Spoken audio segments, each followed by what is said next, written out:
Bill, please describe what it means to become a trance channeler or a medium. Well, that basically means you are trained to develop the ability, supposedly, to communicate with departed human beings, dead people. And this is something that people want. It's not like that movie, The Sixth Sense, where the kid was scared to death because he was involuntarily seeing dead people. And there's many, they're called spiritualist churches. They have other terms they use where people actually, that's their service, their church services. People come to these little churches and they sing some hymns, and then the medium, who's usually the minister of the church, gets up there, and she will have like a spirit guide, or he, who will come and be like the master of ceremonies. And the spirit guide will say, okay, you know, dear old Uncle Harry is here and wants to come and talk to his nephew, you know, or Grandma, you know, Hoosie Fratzel is here and wants to talk to her grandson. And then the voice changes, and supposedly these different personalities come through, and they talk, and quite often there's different sounding voices and stuff, and sometimes they will actually share stuff that supposedly only the person who is departed would know. And that's essentially the basis of the spiritualist religion. Thank you. Now, I let me add one thing, not to interrupt, but when you get also into the field of trance channeling, which is kind of the more modern New Age word for what used to be called mediumship, you have this additional layer of chic, shall we say, where instead of just having some average dead person who's nobody knows who they are, instead you have some mighty awesome being from the past. The most obvious example is this Jane Z. Knight lady out in Yelm, Washington, who has Ramtha, who's this 35,000-year-old Atlantean warrior prince. You know, you aren't just channeling this whole thing was kind of started by Madame Blavatsky, who began like channeling ascended masters. And that's kind of an octave higher in terms of the pretension of it, that instead of just having regular old dead people, you're channeling these immortal beings that are like semi-gods. Okay. How and why did you become a spiritist medium? Well, early on, both my wife and I, and our once we kind of got together, we ran across this really very, very sweet, very intelligent lady who was a professor at the University of Northern Iowa, who was the head of a spiritualist church. Her name was Barb Selwa. And we got in touch with her, and she said, well, you know, you guys ought to, you know, come into our organization, partly because we were interested in mediumships, because we knew, like, for example, Sybil Leek, who was one of the very famous early pioneers of witchcraft, was also a medium. She used to work with the famous ghost hunter Hans Holzer as a medium. So you thought, oh, that would fit, to be a witch and a medium. And plus, it would give us a tax umbrella. She had a 501c3 tax organization that we could thereby accept free will offerings from people. So we took courses from her. There was a whole course of study, and she basically trained the both of us to be mediums. And we used it for our own, what we thought at the time was spiritual development, to communicate with these high-level beings, and we each had 3 or 4 ascended master spirit guides that would give us all this, profound spiritual instruction and everything. And so it was intended to be a way that we could help ourselves and others that we would give readings for to grow spiritually and to understand their karma and their past lives and all that kind of stuff. Okay, and how long were you a medium for? Probably about 15, 14 years. Okay, and do people really channel dead people, or is that a ghost, or what? Well, the Bible to me seems pretty clear that except in the most extraordinary circumstances, there's no communication between the living and the dead. There's a gulf between us. So what my belief, and I think it's based on Scripture, is that these entities that are coming through, that are speaking, whether they're supposedly ascended masters or whether they're departed loved ones, are actually familiar spirits, what the Bible calls familiar spirits. And people shouldn't be surprised because, a demon spirit would know everything about a person's intimate life. So they could reveal all sorts of information through this medium, and oh wow, this guy is really communicating with the departed. But actually, I believe they're mostly familiar spirits that are doing the communicating. I have no reason to believe that any genuine dead person ever communicated with a living. Okay, thank you. So what would happen during a normal session of channeling? Well, for us, we'd have a bunch of people, sitting around in chairs in a circle. And we'd start out amazingly, singing some very nice old Protestant hymns, like the old Rugged Cross or Walk in the Garden or Amazing Grace or something, to kind of raise the vibes, And then the medium who was presiding would go into trance. And this would involve basically a lot of heavy breathing, and we were trained that you would breathe in the spirit, like almost you're doing pranayama, and let him or her fill your etheric body, and so that there's this little bit of you left up here, like in what would be called the crown chakra, and the whole rest of your body is inhabited by the medium, or by the spirit. And then you would basically stand up, and it varies on how to do this, but we would stand up and walk from person to person in the circle, and the spirit guide would give them a reading, tell them things. Usually there wasn't a question and answer type of exchange. It was just like, I feel that the spirit is telling me to say to you blah, blah, blah. And then you give them some kind of message which may or may not have any way of being checked. Like if you tell someone, well, 5,000 years ago you were a Sumerian princess. How are you going to know that? There's no way to really check that scientifically. But that was kind of what happened. And then if there was healing needed, then the person who's channeling this spirit might even lay hands on someone and pray for them to be healed. Anyway, I'm not going to go there. There's just some interesting stories about healings in these spiritualist circles that show that they don't work very well. Okay, just tell one. Well, okay. One time I was in a circle, and I was just in training, and the lady beside me had a uterine infection, and I prayed for her to be healed, and I got a uterine infection, which is a really good trick when you don't have a uterus. But I went to the doctor, and he said, well, I don't believe this, but you're testing in your blood for, the kind of infection that women usually get in their uterus, and I've never heard of a man getting it. Wow. So it was like kind of an empathetic healing thing that went wacko. How is a dead person meant to heal someone? Well, these aren't just, you got to realize, these ascended masters aren't just dead people. They're mighty demigod, archangelic, supposed type beings, which is, not really true, but that's the belief. See, we had a hierarchy. There were what were called regular old plain vanilla dead people. Then there were spirit guides. And then you had what was called a life guide. And he was the one special spirit guide who stayed with you from the moment you were born till the moment you died, and he was more advanced. The other guides, excuse me, might come and go, but your spirit guide would stay with you all through your life, and mine was supposedly a 15th century Franciscan monk named Ambrosius. Then, over your life guide, we were taught there were what were called doctors of divinity. And it has nothing to do with a theological degree. It's like a very powerful super guide who's so awesome that they hardly ever even come into your body and take you over, which is a very good thing. Because, for example, one night I had one come in and take me over, and I got about half of this head of white hair in one night, just from this guide being in. Wow.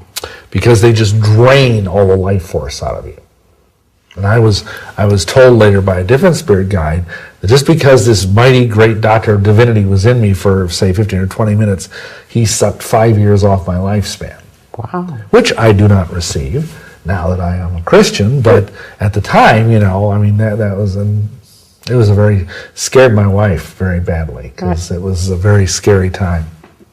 Did you decide to stop it because of it being That never scary? happened again. Right. I swelled up like a tick and ripped out of the robes I was wearing. It was kind of like that old TV series, The Incredible Hulk, you know, where the guy would rip out of his clothes. And she didn't know what was going on, because she was sitting there kind of, you know, helping me through this, and all of us. This is not something they prepare you for in medium school, but we got through it. But she thought I was going to die there for a while. It was pretty frightening, I'm sure. It was frightening for me, too, because there's enough of you conscious within these experiences, even though you're kind of in a dream state, that I knew that my heart was going, blah, blah, blah, blah, you know, it was like 180 beats a minute, and, you know, it was like I was having a seizure or something, but it was just this mighty doctor of divinity. And you'd think if they were that powerful and that mighty, they'd know enough then to come into a human body and do that to someone, wouldn't you? But again, that just illustrates that these are actually demons that don't really know what they're doing. I mean, a demon is as dumb as a box of rocks. You know, they don't know what they're doing, and, you know, they only do what their higher-ups tell them to do. What actually is a demon? Well, that's a controversial question, but a demon is a low-level spiritual entity that's lower on the spiritual food chain than a human being. Some people believe, well, there's an erroneous belief that they're fallen angels. They're not. Fallen angels are a much higher order of spiritual life. The theory I fall into in terms of a theory for what demons are is that back in Genesis 6, the angels came down and fallen angels came down and had relations with human women. And they produced offspring that were called the Nephilim, the mighty men of old, the men of renown. And when those beings were drowned in the flood, because they were half angelic, their spirits survived as demons. And I think that's where the demons come from. There's also the theory that they were born from the demon goddess Lilith, who was supposedly the first wife of Adam. That's the rabbinical theory on it, but I don't necessarily buy that. And there's other theories as well. But Okay, thank you. Who did you channel? well, I got them all. I mean, I did everything. Of course, I had my life guide, and I had about 4 or 5 guides. One was an African witch doctor, one was a Native American. We were very politically correct in those days, you know.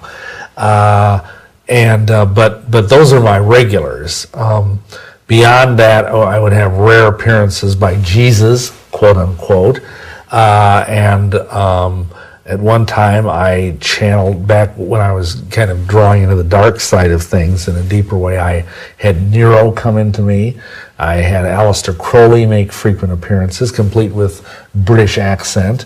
I had even Adolf Hitler come into me a few times and give me advice about how we need to exterminate all the Jews. Wow. So, I went the gamut from the supposedly very nice to supposedly very nasty.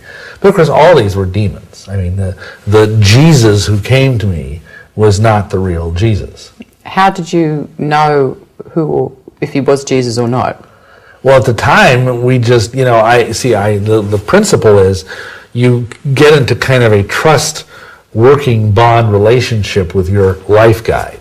And supposedly he's a high enough evolved being that he can keep away anybody nasty. But even so, whenever a spirit comes to either speak or to even come into you, you're supposed to say, and we already talked about this, do you stand in the light? Well, yes, of course I stand in the light. I'm a Luciferian, whatever, But, so that's how you're supposedly to kind of screen these people. But in theory, also the life guide, would screen them.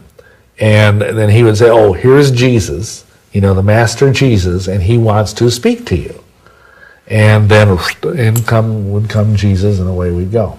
Okay, I had the understanding that one problem with learning from spirit guides, and that is they actually haven't got as much life experience as we do. So, like, if you've got a 15th century monk, can he tell you how to live in the 20th century? Yeah, except, of course, the theory is, I'm agreeing with you in practice, but in theory, they would say, well, these beings are up and they have access to all the Akashic records, and they can see the past, the present, and the future. But you know what the funny thing is? Because often, my wife and I would do readings almost every day, just privately between the two of us, and we'd ask important questions, like the life decisions we were making, whatever. And, it was like trying to do a Yi Jing reading. Have you ever used the Yi Jing, the Chinese, or you get these obscure fortune cookie answers, like you're trying to say, okay, should I take this job in West Allis, Wisconsin? And, the superior man walks across the river and gathers rice beans, or something. And that's half the time. That's what these guys will just give us, these really obscure kind of strange answers.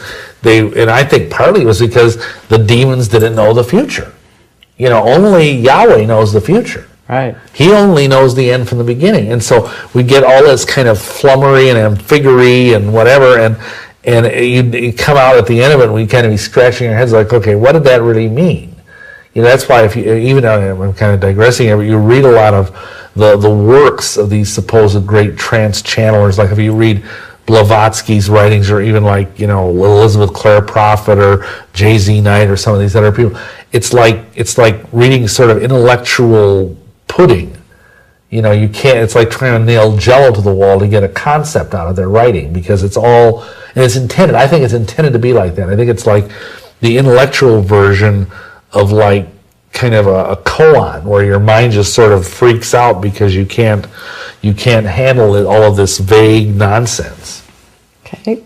Ascended Masters are becoming very popular these days. What would you have to people who love, talking to John the Baptist and Jesus and all this? Well, I would just tell them there's a passage in Isaiah chapter 8 in the Old Testament where it says, why do you listen to mediums that peep and mutter, to the law and to the testimony? If they speak not according to this word, it is because there is no light in them.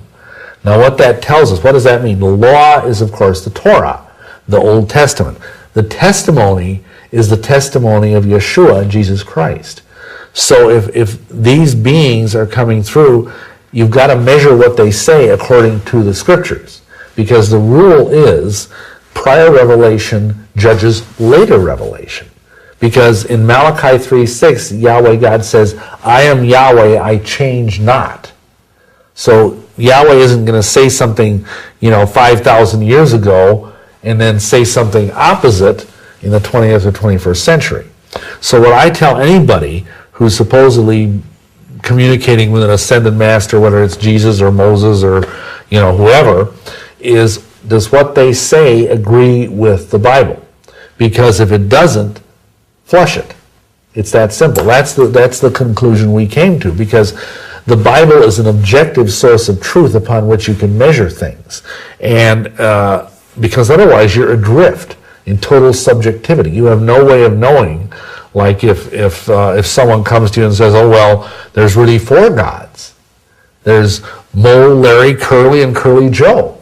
And they're the supreme deity. They're the quaternity of the universe. And then you go back to, Deuteronomy 6:4, and it says, Hear, O Israel, Yahweh your Elohim is one. And so you know that the guy who says there's 4 gods is out to lunch. It's that simple.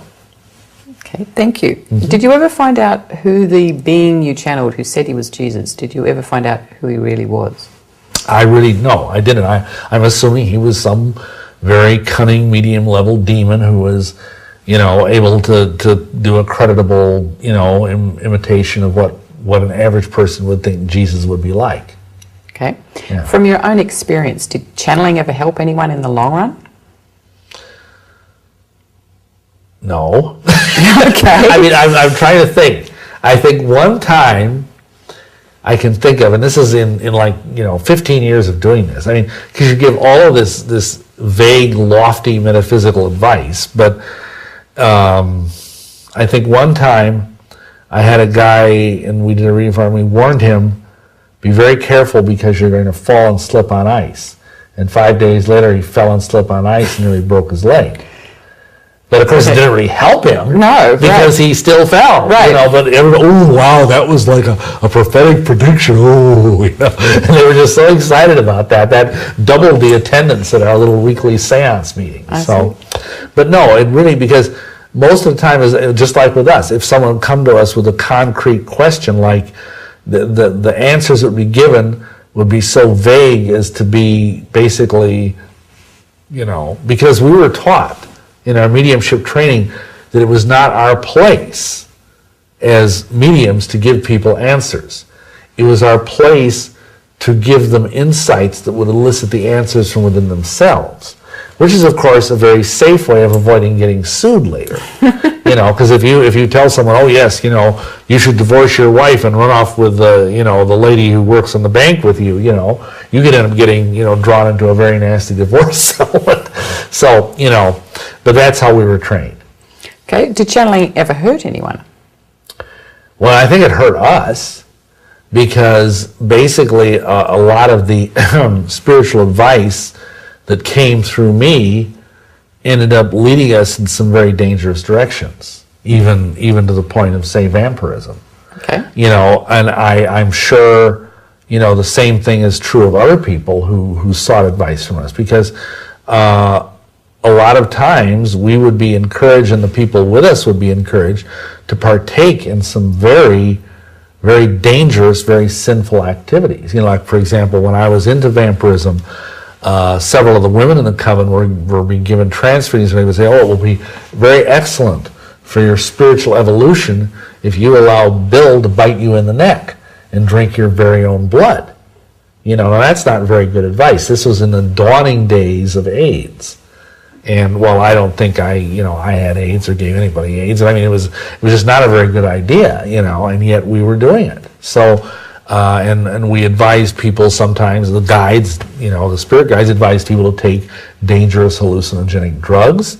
They advise them to, do other things that weren't necessarily very smart. And of course, they often advise them to do very dangerous occult rituals. Okay, well, they were fairly clear. That was one time then they were really clear instructions, I guess. Yeah. Oh, okay, thank you. So, but they never gave clear instructions to do something good.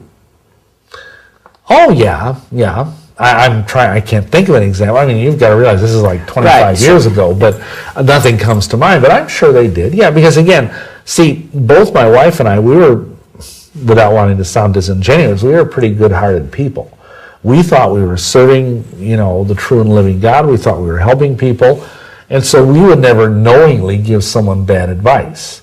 Or would we allow, because we were always taught, because this lady who trained us, this Barb Selwa, trained us in that one passage in 1 Corinthians, I think it's 1 Corinthians 14, the spirit of the prophets is subject to the prophets. And so we were always taught that because we had this little place up in the top of our head where we could control the guides, that if they were saying something we didn't think was right, we could stop them. So. Good. So what comment would you give to people who channel or go to channelers? Well, I would say it's a very, very dangerous thing because you don't know who you're trafficking with. You have no idea. The Bible says clearly on numerous occasions you're not supposed to speak to the dead. You're not supposed to go to mediums or soothsayers or whatever term you want to use. Of course, the word channeler is not in the Bible because that's a New Age term. But it's dangerous, and if you are a medium or a channeler, you are basically inviting into your body entities that you have no idea really what they are. You don't really know who these people are. Just saying, do you stand in a light? That's about as effective as a screen door on a submarine. Okay, thank you. So what help did you find your spirit guides were for you in the long run? I'm sorry, what? Your spirit guides. Yeah. What help were they? Yeah, were they any help at all? Not as much help as a screen door. Right, okay. No, I shouldn't say that. I mean, I'm sure every now and then, a broken clock is right twice a day. Every now and then, they would probably give good advice. But, by and large, as I look back, I think it was more or less about, 75% nonsense and 25% good advice. Okay. It says in your book that your spirit guides encouraged you gently to get involved in the Church of Satan. So did they actually speak to you in those words? Oh, yeah. Well, see, what happens is you hear words in your mind. It's not like there's this audible, although there are mediums that actually they have what they call spirit trumpets, where this is kind of old-fashioned stuff. I don't think this is still going on much anymore, but where the medium would actually have a thing that looked like a megaphone that would float around the seance room, and this disembodied voice would speak through this trumpet and say things. That was called being a trumpet medium. Those were very highly prized. And sometimes there would be mediums that would literally sit there, and this is creepy to see, I've seen this, where they would sit there like this, with their mouth open, nothing moving in the mouth, but a voice coming out. Wow. But you're not seeing lips move or tongues move. and this deep voice or whatever would come out and then say something. But in our case, almost always, that only happens usually with these really high-level guides that like give you seizures and stuff. Usually I would hear a voice in my head, and it would be very clearly the voice, and it would like resonate down into my voice box and everything, and it would come out with an accent. And, like the African witch doctor, he sounded like an African witch doctor, and the monk from England sounded like a monk from England. Actually, he was from Edinburgh, so he had a faint Scottish accent. But anyhow, yeah, and I would hear these voices, and in that case, I forget exactly what you asked. Did they tell me to do? Join the Church of Satan. Yeah, I was. Because most people don't think spirit guides would say that kind of thing. They would tell me, well, I would get the initial nudge in this case, like from the fellow that ran the occult bookstore there in Milwaukee at that time. But, we'd go to the guys, was this okay? And they, well, you have to realize that Anton LaVey is an ascended master come back, he's a bodhisattva or something, and because the guide said, he says, because again, you see, the funny thing to say is the Church of Satan really isn't that bad. It's bad, but compared to hardcore Satanism, we used to call it comic opera Satanism. It's not really, serious Satanism. They don't even believe in the devil in the Church of Satan. So joining the Church of Satan was not as huge a metaphysical step as you might think. I see. Okay, well, a lot of people also like talking to angels and getting advice from them. What do you think if that's a good idea? Well, I really don't see the point in talking to the middleman when you can talk to the boss. And are all angels good is kind of where my question's leading. Well, yeah, no, all angels aren't good. Right. The problem is there are fallen angels, and we are warned in the Bible against cultivating a worshiping of angels or I think a lot of this stuff is sort of unhealthy that's going on today, like Doreen Virtue or whatever her name is, and some of these other people that are telling people, oh, you've got to talk to your angels, and they have angel cards and angel this and angel that. And we're warned against that kind of thing because angels don't exist to glorify themselves, good angels. Good angels will only direct your worship and your questions and everything else to the Almighty. Only an evil angel will encourage that sort of devotion and worship or whatever, because worship only belongs to the Almighty, Yahweh in heaven. It doesn't belong to some, dippy little angel. Angels are not, they're awesome beings, but compared to the Almighty, they're navel-limbed. So when we have the right as believers to have the Ruach, this Holy Spirit, live within our hearts, and we can talk to Him, why mess around with some dumb angel? It's like, why go to middle-level management when you can go to the top? Sure. Thank you. Mm-hmm. What is a Freemason? That was a radical change of subject. A Freemason is a member of probably the world's oldest organized secret society. ancient and accepted Freemasons, ancient free and accepted Masons, and they've been around basically in an organized way since the early 1700s. And nowadays, there's I think about 2.5 million Masons in America. They're kind of a dying breed, thankfully. Right now, the average age of a Mason in this country is 70. And they're not getting a lot of new members, and of course they're dying off as things happen. So it's really dwindling in membership. I don't know which is going down faster, the membership of the Catholic priesthood or the membership of the Freemasons. But anyway, Masonry is, they say Freemasonry is a system of a system of morality veiled in allegory. That's their definition, which is typically vague and nebulous. What it is, it's basically a system of 3 degrees that's based on the old stonemasons guild. Kind of like, even today we have like trade guilds, like for carpenters, stonemasons, plumbers, whatever. Well, that's what the Freemasons were originally. They were the medieval stonemasons guild that worked and built the cathedrals. But nowadays, almost no Freemasons are actually stonemasons. I've only known one that was actually a real stonemason. Most of them are just businessmen or whatever, and they're just in the lodge for whatever reason. Okay, why did you become a Freemason? Well, because the Grand Master Druid of North America told me to. Secondarily, because my spirit guides told me to. Okay, which spirit guide? You're the monk from... Yes, okay. yes. And I should elaborate slightly on that. We were, especially by this Grand Master Druid, he himself was a 33rd degree Mason.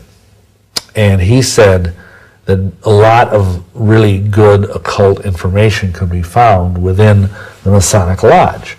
And that it was a place where a lot of occult adepts did gather, sometimes clandestinely, under the cover of being other things, but they would actually be a high-level occultists who were also Masons. And if you look at a list of most of the prominent occultists of the 20th century, you'll find that almost all of them were Freemasons. Okay, how did you get to meet that Druid? Well, we were starting up as witches, my wife and I. That I think at that time we weren't married; we were just good friends. And the same fellow who had this occult bookstore in Milwaukee, he heard about this Grand Master Druid, that he had finally, because this omen had appeared in the heavens, this prodigy of stars had congealed in the heavens in 1971. He was told that the age of Aquarius was then dawning. And so supposedly, this is a story, supposedly it was time for him to come down out of the hills of Arkansas, where he and his family had been practicing Druidry in this country for a couple hundred years as Scottish immigrants, to come down out of the hills and start teaching the science of Druidism to the masses. So he apparently, I suppose what he did is he contacted various occult bookstore owners in large cities throughout the country and made arrangements to come and speak. And this guy who was a friend of ours, he invited us up from, we were living at that time in Dubuque, to come up and hear this guy speak. And he was extremely impressive. And in his own way, very powerful. But so that's how the relationship, and eventually he ended up somehow or other convincing us we needed to go down to Arkansas up in the mountains and study personally with him for like 3 or 4 months, and we did so. And he became high priest in the Druids. So that's and it was during the course, he didn't really tell everybody that he met, oh, you got to be Freemasons. But he told the people who were in the high priesthood of his organization that would be a good thing to do. Okay, and how long were you a Mason for? 9 years. And how high up did you go?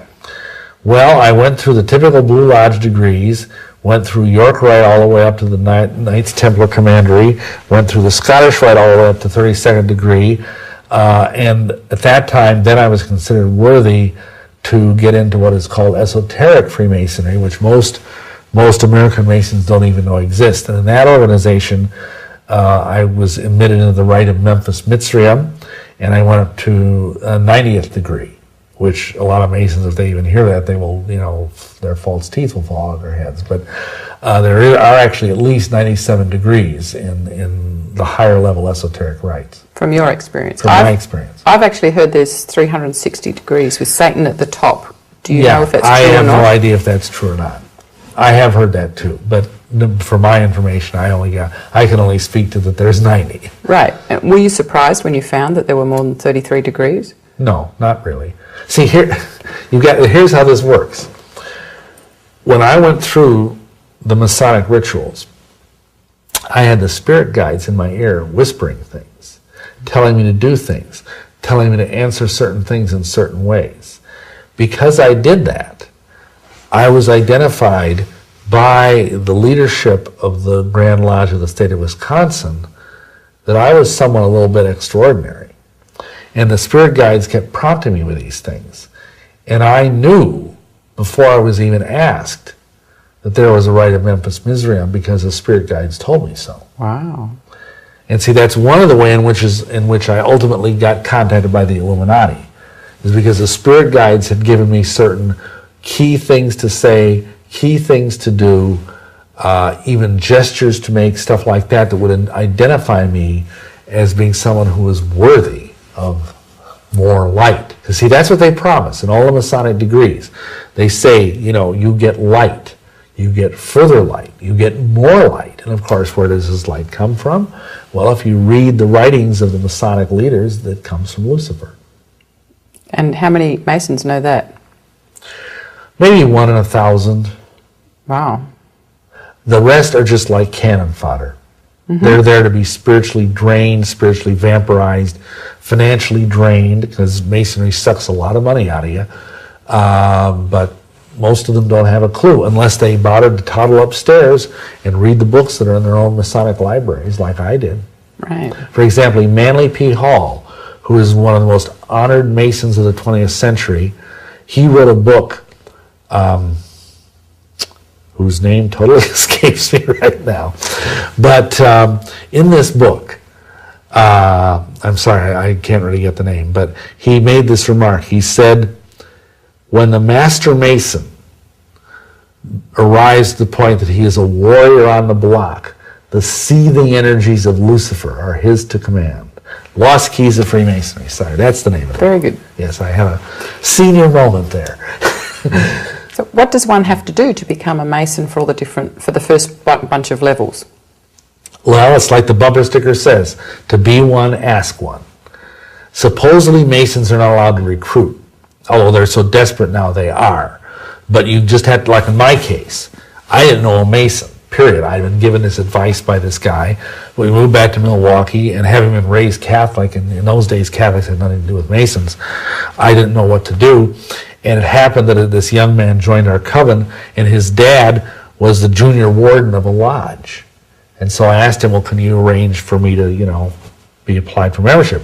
They come and they interview you. Basically, they ask you some questions. The key thing is they ask you if you believe in God, because you can't be an atheist. The criteria for being a Mason are you cannot be an atheist, a madman, a fool, a young man under 18, an old man in his dotage, or a woman. So, those are the rules. Okay, so what do they do for the first, are there any rituals they do? There are rituals upon rituals upon rituals. I mean, you want to talk about high church, everything has a ritual. And the initiation rituals are basically, you're blindfolded, and it's much too long to go into. We have a whole video that gives away all the secrets if people want them, like behind Masonry. But basically, you're taken through kind of what is an ancient mystery rite. A ceremonial ordeal in each degree, because you're led around blindfolded, you're challenged, you're made to answer certain questions. Then the key part of each degree, and this is true of all the Masonic degrees, is you take an oath. You kneel at the altar upon a holy Bible, and you take this blood-curdling oath, never to reveal the secrets. And just to give you an example, in the third degree, the oath is that if you reveal the secrets of the Master Mason degree, that your body will be severed in twain, your bowels taken from the body and burnt to ashes, the ashes scattered to the four winds of heaven, that no more remembrance would be had of you of so vile a wretch as to have violated his master mason degree. And you swear that oath on the Bible, so help me God. And are you told before you go in there what you're going to have to swear? No. And how did you feel when they told you that that's what you have to say? Well, see, I'd already gone through a witch initiation, which is about 80% similar to a Mason initiation. I was already a third-degree witch when I became a Mason. And I'd had a lot of this stuff done, you know, like they challenge you with a sharp instrument on your naked breast, they blindfold you, they have a cable tow around your neck. And I'd had to kneel at the sacred altar of witchcraft and swear that oath. In fact, here's the funny thing. The Masonic oaths are more horrible by a country mile than are the witch oaths. Isn't that interesting? But it was a little creepy at the time, especially because the first time you do this, you're blindfolded. You have no idea of where you're at. You're in a room full of a bunch of strange dudes. For all you know, they could be ready to cut your throat or you know, throw you on the floor and sodomize you or who knows what.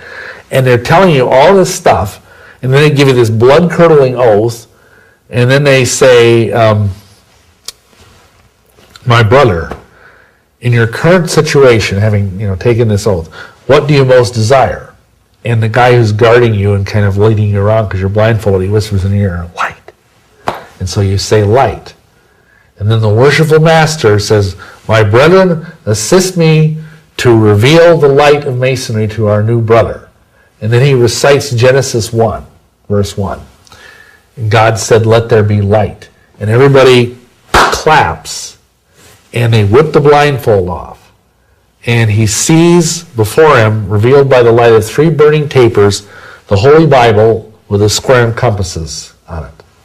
Okay. What would happen if someone changed their mind and decided not to say light, said, I want to go home now?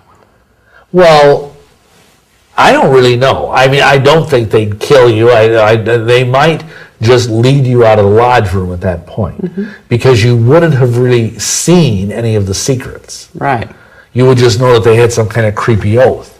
But I've never heard of that. I would speculate, and that's all it would be, that they would probably just lead you out of the room and give you your clothes back because you're basically dressed in these weird blue jammies and send you home and hopefully give you your jewelry back. Okay. Because you're not allowed to have any jewelry on when you go through a Masonic initiation. Okay. A lot of people don't realize that all Masonic temples have no windows. Is there any comment you could make about that? Well, they may have windows, but they're either frosted over or covered with curtains. Like the windows, our lodge had windows in Milwaukee. But you can't see in, and that's because, again, it's secret. Right. And they don't want anybody peeking in the windows. In fact, the word eavesdropper, which is common language in English, is actually a Masonic term because there was at one time a fellow who, to learn the secrets of Masonry, hung from the eaves of the roof of the lodge building and tried to look in the window, and he fell and hurt himself. And that's where the term eavesdropper originated. Wow. You'd be amazed how many Masonic terms are actually in our vocabulary without us knowing them. Okay, thank you. You say that to advance into serious Satanism beyond the Church of Satan level, it would be necessary to complete 2 apparently paradoxical tasks. The first was to join the Order of Freemasons and become a Master Mason, and the other was to receive holy orders and become a Catholic priest. So how many Master Masons know that there are Satanists among them? I'd say probably the same figure I quoted earlier, 1 in 1,000. Right.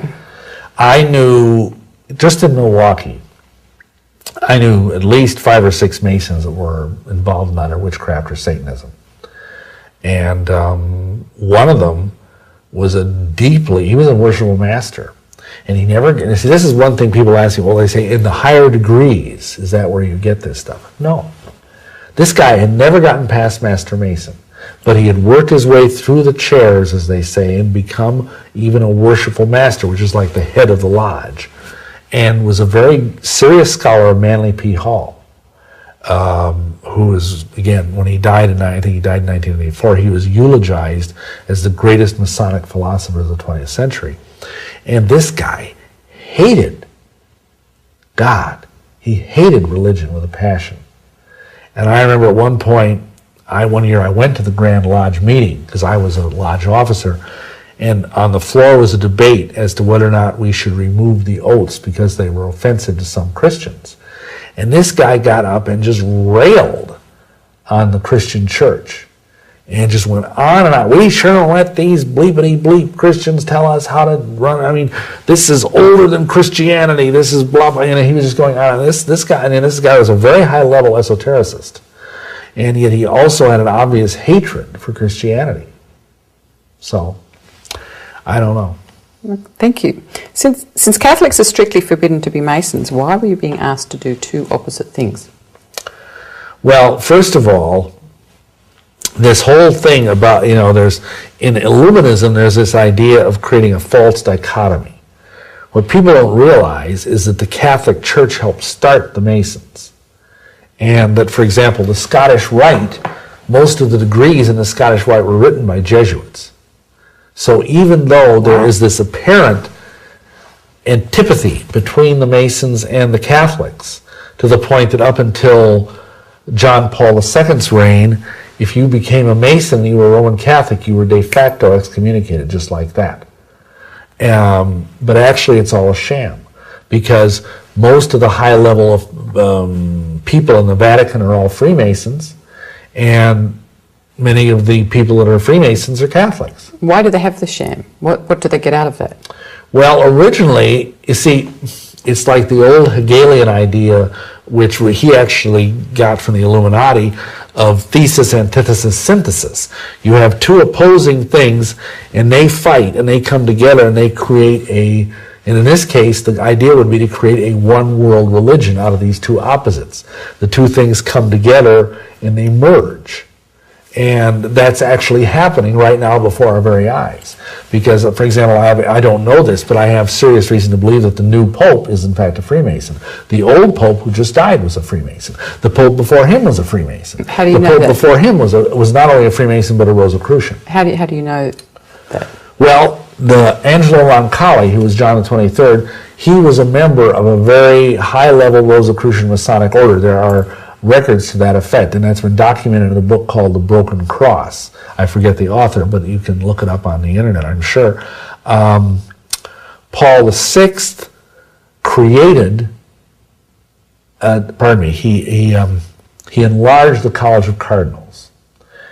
And just by coincidence, almost all the cardinals, he took archbishops and made them cardinals. That's what the Pope does. Almost every one of those cardinals, those new cardinals, were Freemasons. Now, by inference, we can assume that he was probably a Freemason, but that's only circumstantial. When John Paul II was shot, he gave the Grand Masonic Hailing Sign of Distress. Oh, okay. Which is what Masons do when they're in dire straits. Also, John Paul II is the Pope who issued the bull, which is what, like a papal decree, it's called a papal bull, that basically removed the ban on Freemasonry. Oh, okay. Which is also somewhat telling. So, to answer your question, the antipathy there is more imaginary than real. Thank you. Mm-hmm. What are some vows that Masons take that might later protect a murderer or a treason person in the court? In the Blue Lodge, you swear an oath that you will keep the secrets of a brother master Mason inviolate, murder and treason excepted, meaning you can turn them in if they're a murderer or a traitor. However, if you go up the York Rite, which is supposedly the Christian branch of Freemasonry, and you get to the Royal Arch degree, there you swear an oath which says, I will keep the secrets of a Royal Arch companion, murder and treason not accepted. So if you know that your brother, Royal Arch Mason is a murderer or a traitor, you have to keep that secret. And both of those degrees also have a similar clause which says that if I know that a brother master Mason is in danger, I am under obligation to warn him of approaching danger.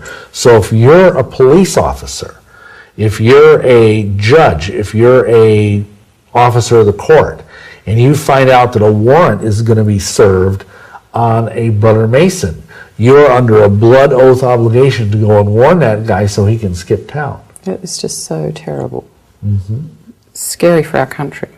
Especially when you think of how many judges are Freemasons. Because it used to be virtually all lawyers were Masons. Now there's more and more, of course, women lawyers, so that number is diminishing. But you can still assume a sizable majority of people on the bench or that are attorneys are probably Freemasons. Thank you. What's the big secret of Masonry? Well, in an exoteric sense, the big secret of Masonry is there is no secret. It's basically a bunch of handshakes. And those handshakes exist to guard the Master's word, okay? And the Master's word, you discover in third degree, was lost. Oops, there's no Master's word.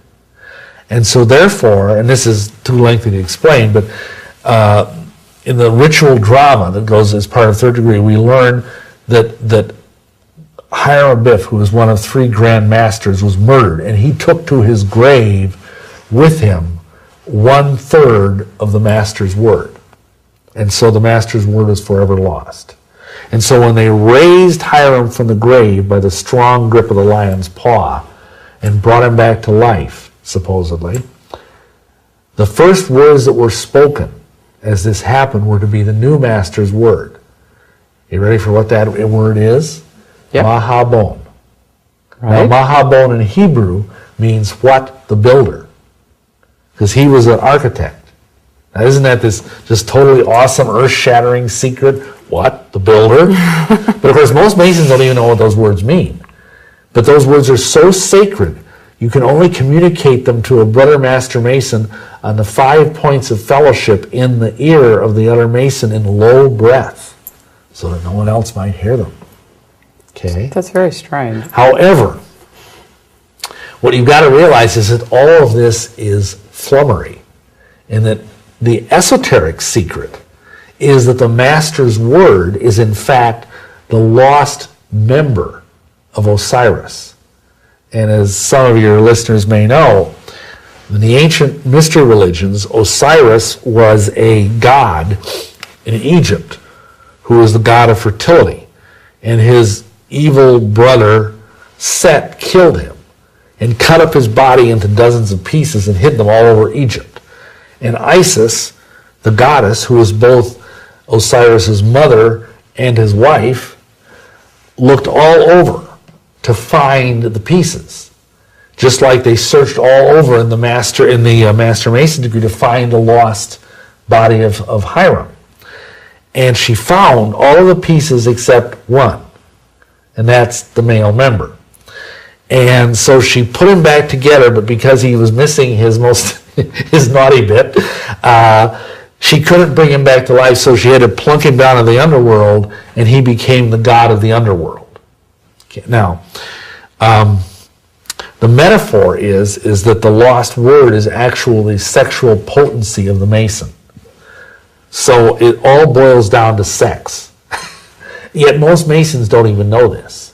They don't understand, for example, the monument that was supposedly erected at the tomb of Hiram Abiff was a broken column with a beautiful maiden weeping over it, and behind her is Father Time plaiting her hair.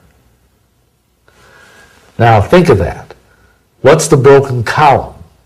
It's a phallic symbol. The weeping maiden is Isis, and Father Time is Kronos, the Saturn Titan in Saturn. Who is Saturn in Egyptian mythology? He's Set, the god that murdered Osiris. It's all right there.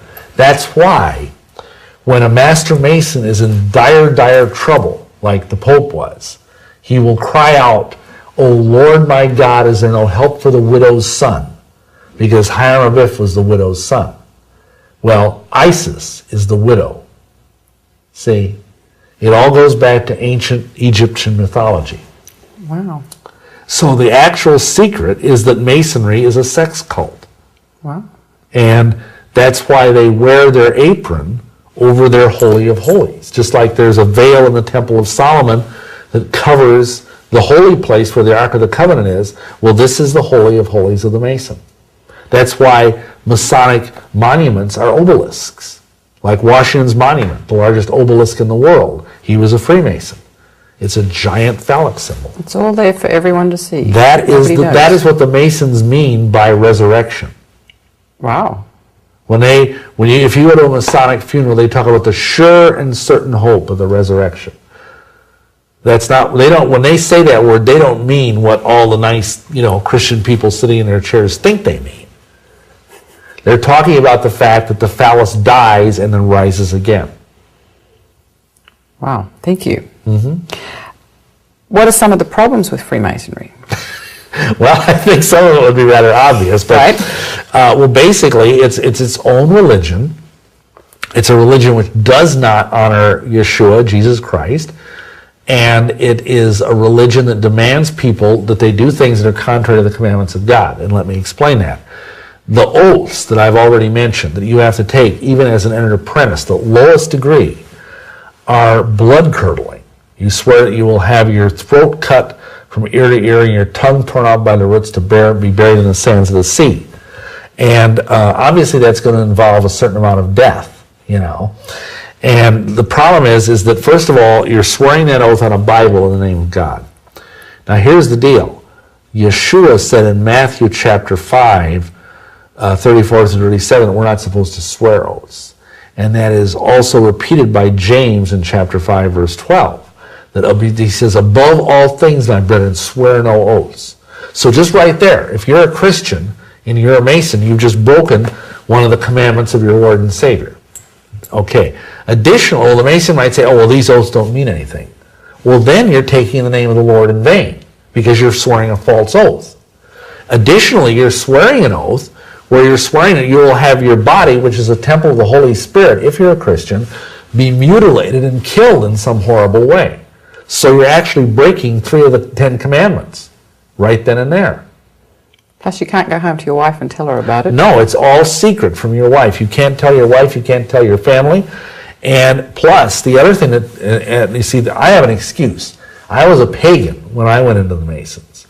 Most Masons aren't. Most Masons are some kind of, Lutherans, Baptists, Methodists, whatever. And when you begin your Masonic journey, you're made to take off all your metal, including your wedding ring, which a lot of people would have a problem with that.